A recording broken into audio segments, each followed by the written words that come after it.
A little girl is screaming so loud that neighbors are calling 911 from inside their homes. Not because they know what happened, because they can't stop not knowing. And by the time deputies arrive at the house, there's blood on the porch, shell casings in the dirt, and the woman who was shot is already gone. The only thing left behind is the sound of that child's voice, echoing down the street. If you're new here, we cover real investigations like this every week. Hit subscribe so you don't miss the next one. Crime Discovery. It's 4 a.m. on July 12, 2021.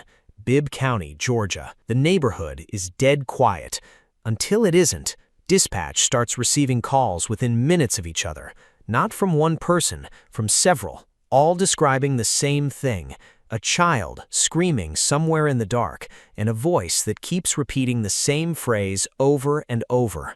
I hear a child screaming. I'm getting ready to go to work. You hear a child screaming? I don't see my neighbor. The child is screaming. Okay, yes, sir. We got somebody on the way. And I heard somebody screaming. It sounded like I don't know, I heard a girl screaming, "I love you very much, I love you very much." I don't know what's going on over there. Then the calls shift. One caller says she doesn't know what's going on at the house up the hill, but she just heard a shot. Going on, but I just called 911. I now heard a shot. Hey, sis, how can I help you?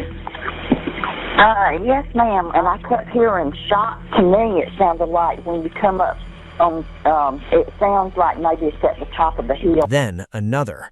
A third call comes in from inside the house itself. Babe, Where's your emergency? hey, I got emergency. My girlfriend been shot. Can y'all please hurry up? Deputies are already rolling when they reach the address. A black pickup truck is backing out of the driveway. You have her in the car? You have, okay. They make contact with the driver briefly. He says he's taking his girlfriend to the hospital, and one unit peels off to follow him while the others move in on foot. They clear the front, they clear the back. No victim, no ambulance, just blood. Victim background. The woman's name is Tenacia Thomas, 38 years old. She had recently moved into the home. New address, new chapter, the kind of fresh start people tell themselves will be different this time. What the neighbors knew was that Holmes had been on the porch that night before everything went wrong. What they didn't know, not yet, was whether she was still alive. Investigation begins. Inside the house, blood had been found in more than one place: the bedroom, the porch, and scattered across the front yard. Shell casings. Multiple ones. Officers radioed back what they'd found. Scene is safe, but the victim is not here. That's when the neighborhood starts to feel less like a crime scene and more like a puzzle missing half its pieces. The man who called 911 has the woman. The woman has a gunshot wound to the abdomen, and nobody, not the officers on scene, not dispatch, not the hospital, knows exactly where they're headed. Hospitals across the area are put on alert. Watch for a black F-150. Watch for a man bringing a gunshot victim. Watch the cameras.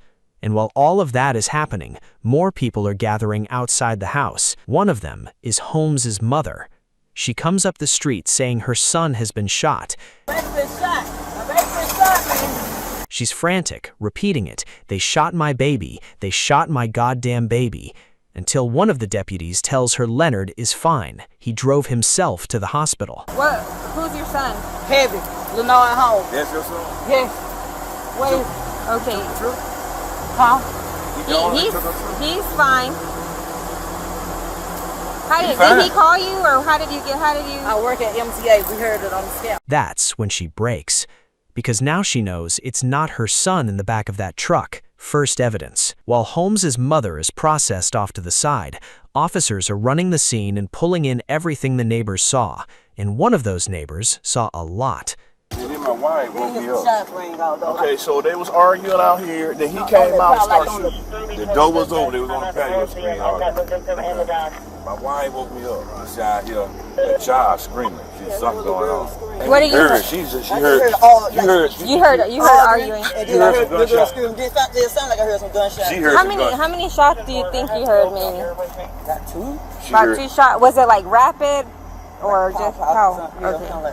I seen him when he came outside, and boom, when he shot outside. That's why them shell casing right there. 21. Shell casing right there. He said it was a drive-by. So who says a drive-by? A drive-by. Make sure you get his information.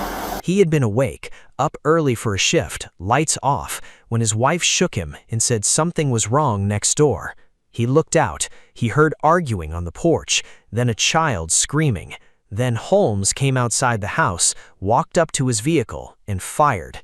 The neighbor is clear about this. It wasn't a drive-by. He watched it happen.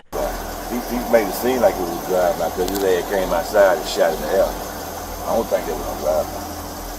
It's common sense. Shell casings confirmed it. They hadn't come from a passing car. They'd come from this driveway. But deputies still had two possibilities to work through. Holmes had fired, that was certain. The question was whether he'd shot at his girlfriend or after the people who shot her. The neighbor hadn't seen the shot that wounded Tenacia. He'd seen what came after. That distinction was about to become very important. Suspect introduction. Leonard Holmes, 34 years old.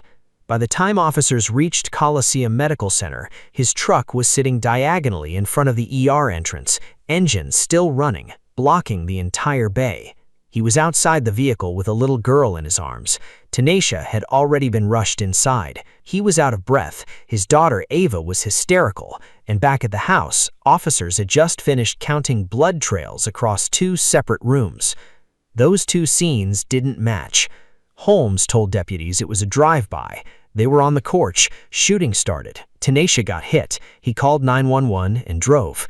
I don't know. This was a drive-by shooting.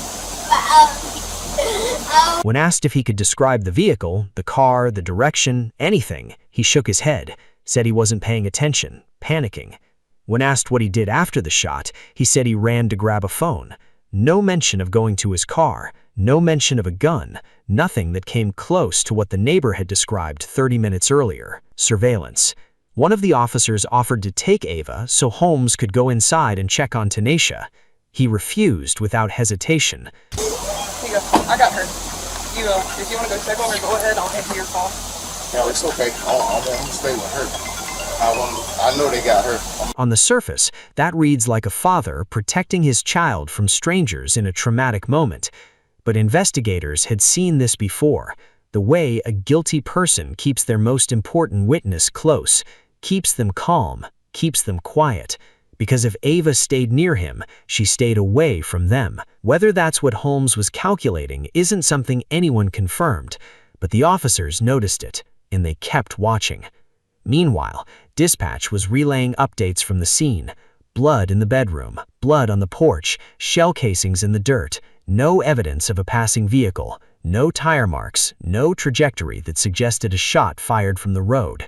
Every update tightened the frame around Holmes. And then, one of the deputies crouched down and started talking to Ava. She's just getting treated, okay? Okay? Okay, so when she gets treated, you can go in there, baby, okay? Hey, boss. She was too young to understand what her words were going to cost her father. But she remembered the sounds. She remembered waking up. She remembered going outside. And she told them she saw her daddy with a gun. Not a drive-by car disappearing down the street. Her daddy, standing there, holding it. The officer stood up and made a call. Hey Fields, we're gonna go in at 10:26. That explanation didn't survive the next 30 seconds. All right, brother, I need you to do me a favor real quick. Turn around, put your hands behind your back. Together. Holmes bolted.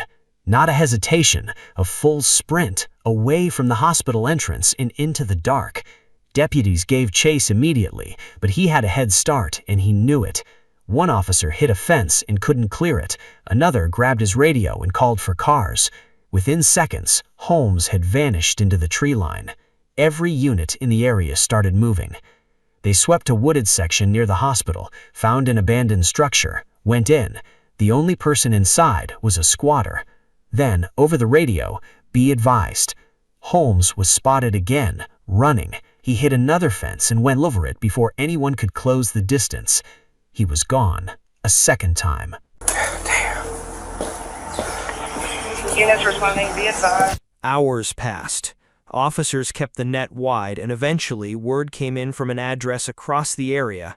A man matching Holmes's description had knocked on a stranger's door and asked to use their phone. By the time he'd made that call, deputies were already outside. They surrounded the house, made entry, found him in the kitchen, not running this time, just waiting. Detective breakthrough.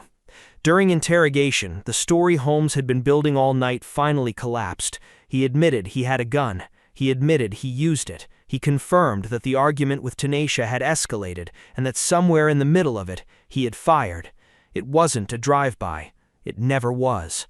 His own daughter had seen it. His neighbor had seen it. The shell casings on the ground had been pointing to it since the beginning.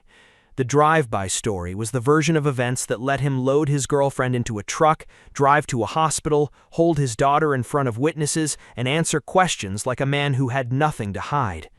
It almost worked. Arrest. Holmes was charged the same night. Murder, firearms violations, and a string of lesser charges tied directly to the shooting. He was processed and booked. No bail arrangement announced, no statement from his attorney on record. His daughter was placed with family. Interrogation. What investigators pieced together in the days that followed filled in the gaps Holmes had left behind. The argument had started on the porch, both of them outside, voices raised, the neighborhood silent enough around them that it carried. Holmes had gone to his vehicle, not to fire at a passing car, to retrieve his gun. What happened after that, whether there was a struggle, whether the shot was fired in rage or panic, became a central question for prosecutors. But the physical evidence didn't leave a lot of room for interpretation. Blood in the bedroom, blood on the porch, casings in the dirt, a gunshot wound to Tenacia's abdomen, and no evidence of any other vehicle. Every thread of the drive-by story had been cut. Trial. The murder charge, the heaviest one Holmes faced, was eventually reduced. Prosecutors and the defense landed on voluntary manslaughter, a charge that acknowledges a killing without premeditation, that accounts for heat of the moment, for escalation, for the kind of violence that erupts out of an argument rather than a plan. Whether that distinction offered any comfort to the people who loved Tenacia Thomas is another question entirely. Holmes pled guilty to voluntary manslaughter and the connected firearms offenses. There was no trial by jury, no prolonged public process, just a plea, a sentence, and a door closing behind him. Verdict. Leonard Holmes was convicted on the voluntary manslaughter charge, along with additional weapons-related counts. The drive-by story, the one he'd told from the hospital parking lot to the officers standing next to his daughter, died quietly in the record. What replaced it was a sentence long enough that when Holmes eventually walks out, the little girl he kept so close that night won't be a little girl anymore. Tenacia Thomas was 38 years old. She had recently moved into that house, a new address, a new start, the kind of change people convince themselves will hold. She was on the porch the night she died, the same porch where, hours later, deputies would count blood and shell casings and try to reconstruct what a man who claimed to love her had actually done. The neighborhood heard it, the neighbor witnessed it, and the one person Holmes worked hardest to keep away from investigators, the child he held in the hospital parking lot, whose crying he tried to absorb, whose face he kept turned away from the officers asking him questions. She was the one who told them the truth. He spent that entire night trying to protect her from what she'd seen. She spent it trying to tell someone. By the time Holmes walks out of prison, the little girl who was screaming, "Mama, are you all right?" in the dark at 4 a.m. will already be grown. Some things don't wait. If you want to see more cases like this, subscribe. We upload new documentaries every few days.